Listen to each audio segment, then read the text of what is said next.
Hey everybody, this is Scott Grammer and I am the Old Audio Guy, and what you're looking at is a very rare Marantz receiver called a Marantz Model 25.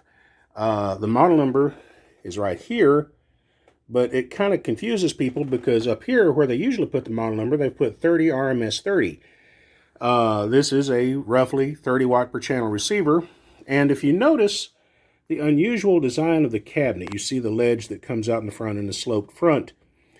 And the reason for that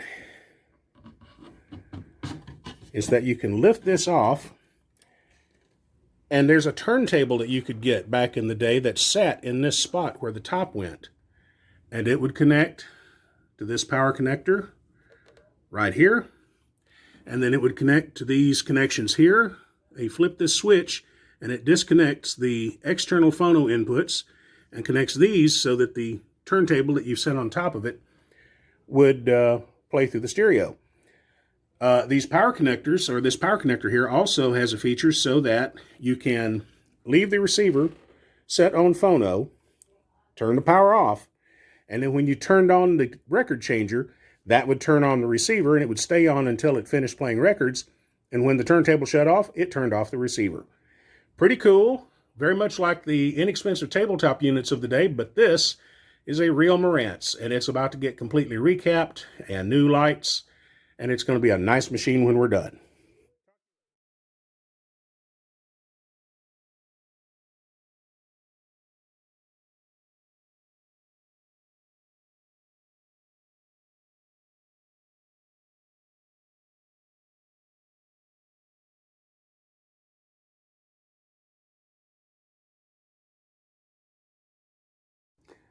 So the Model 25 is finished. Let's power it up,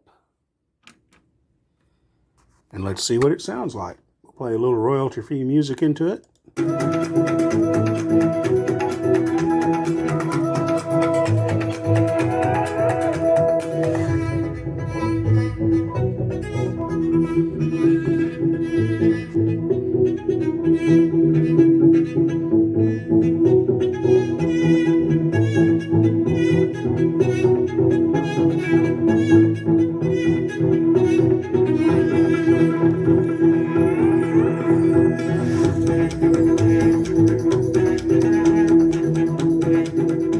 I've already tried the phono preamp and all the other inputs. Everything's working. I think we can call this a success. Thanks a lot.